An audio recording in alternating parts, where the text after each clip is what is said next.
नमस्कार दोस्तों। तो कैसे हैं आप सब? उम्मीद करती हूँ बढ़िया होंगे। तो दोस्तों, आज की नई हॉरर स्टोरी में आपका हार्दिक स्वागत है। आज की कहानी है वो डरावनी अमावस की रात। चलिए कहानी की ओर बढ़ते हैं। वह रात थी अमावस की रात। यह सोचकर तुम्हारे भी रोंगटे खड़े हो जाएंगे कि कहानी पढ़ते वक्त पीछे मत देखना, वरना खतरनाक हो सकता है। पीछे भूत भी हो सकता है ना।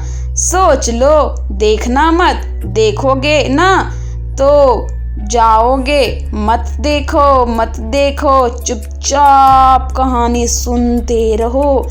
देखो कहा था, देखना मत। देख लिया ना, कुछ भी हो तो नहीं था। मगर डरे ना, इसी तरह के भय को ही तो डर कहते हैं। डर एक ऐसी चीज बनाई है भगवान ने कि पूछो मत। बस हम लोग डर डर के जीते जा रहे हैं। जाने कब यह डर खत्म होगा। शायद मरने के बाद, क्योंकि मरने के बाद तो सारे डर खत्म खल्लास हो जाते हैं ना। देखो, यह सब बकवास है। बहुत हो गई डर की बातें। कहानी पढ़ो चलो। डर और सब भी अभी भी लगेगा। अब कहानी की ओर बढ़ते हैं। एक समय की बात है, अकालगढ़ में। कभी मैं भी अकाल नहीं पढ़ा था, तब भी इसका नाम अकालगढ़ था, और अकाल अब पड़ता है तब भी इस गांव का नाम अकालगढ़ है। इस गांव के अकाल पड़ने की भी एक कहानी है। सुनाऊं क्या? नहीं, अरे नहीं सुनाऊंगा तो तुम्हें क्या घंटा समझ में आएगी। चलो अब असली बात पर आते हैं। अकालगढ़ में दो भाई नीरज और राजू अपनी बीवी के साथ बढ़िया से रह रहे थे। राजू और नीरज में अच्छी बनती थी। नीरज का विवाह नहीं हुआ था, पर होने वाला था। कुछ दिनों बाद नीरज की भी शादी हो गई। कुछ दिनों तक तो ठीक ठाक चलता रहा, पर उनकी बीवियों में आपस में नहीं बनती थी, तो उन्होंने अलग अलग रहने का फैसला किया। दोनों अलग अलग रहने लगे, और राजू अलग होने पर बहुत कमजोर हो गया था।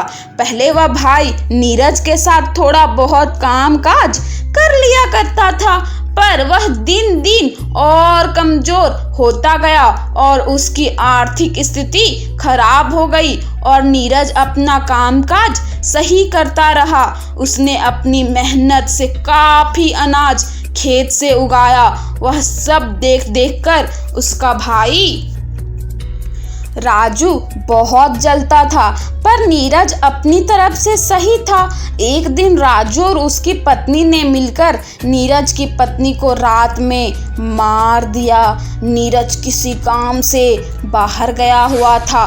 दोस्तों, यह रात अमावस की रात थी। चांद अपनी पूरी रोशनी पर था। तारे टिमटिमा रहे थे। रात बिल्कुल शांत थी। उसने पहले उन दोनों ने उसके घर कूदकर पहले सारा अनाज चुरा लिया। जब नीरज की पत्नी को पता चला कि उसने अनाज की कोई चोरी कर रहा है, तब उसने उठकर देखा तो राजू और उसकी बीवी अनाज चुराने में लगे हुए थे। तब नीरज की बीवी ने कहा कि आप यह क्या कर रहे हो? अपने ही घर में चोरी? यह सुनकर राजू और उसकी बीवी ने सोचा कि अगर इसने गांव वालों को बता दिया तो वो लोग हमें गांव से ही निकाल देंगे। पर इस डर के मारे उन्होंने उसकी पत्नी को मार डाला और दूर जंगल में गाड़ के आ गए। सुबह जब तक नीरज घर पहुंचा तो देखा कि उसका अनाज नहीं है। थोड़ा बहुत बचा था पर बिखरा पड़ा था। कोई जवाब नहीं आया। उसने सारे घर में छान डाला पर वो कहीं नहीं मिली। फिर उसने अपनी भाभी से पूछा कि मेरी बीवी कहाँ गई? तो उसने हड़बड़ा के बोला, मुझे नहीं पता, कल शाम तक तो घर पर ही थी।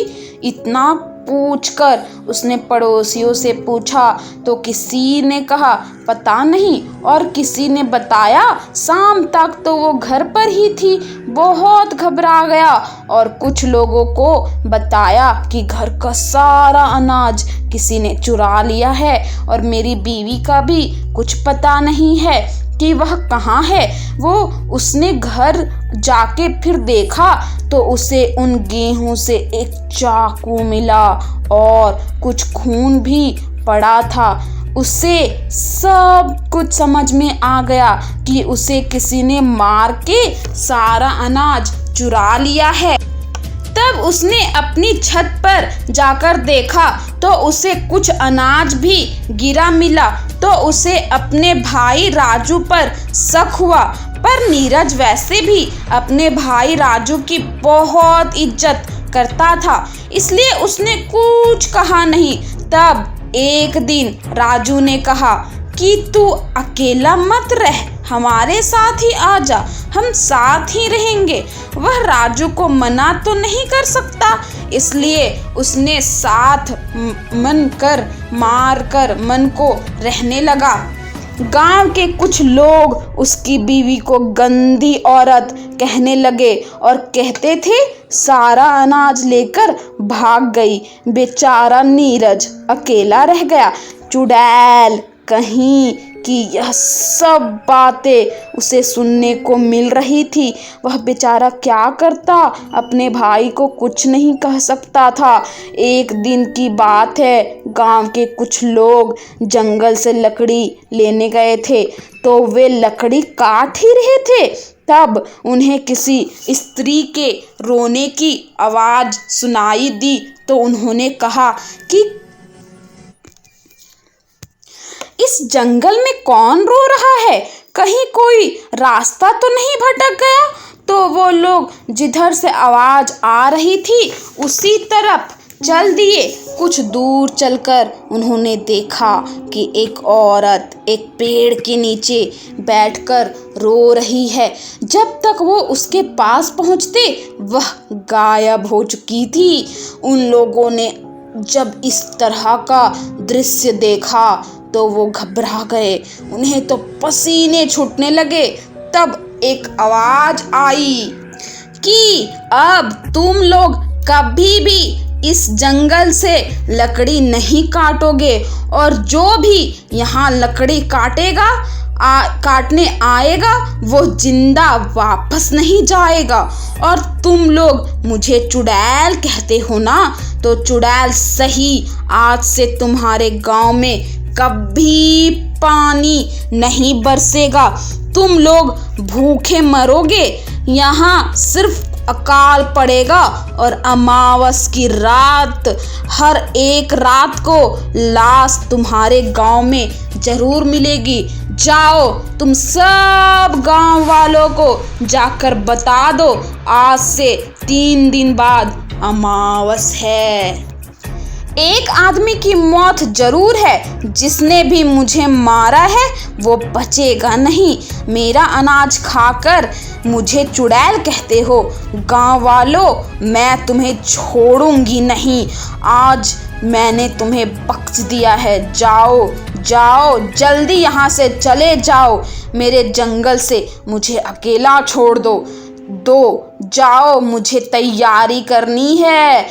जाओ। और फिर रोने लगी। वह लोग डर गए। यह सब क्या था? स्त्री रोने का कारण क्या था?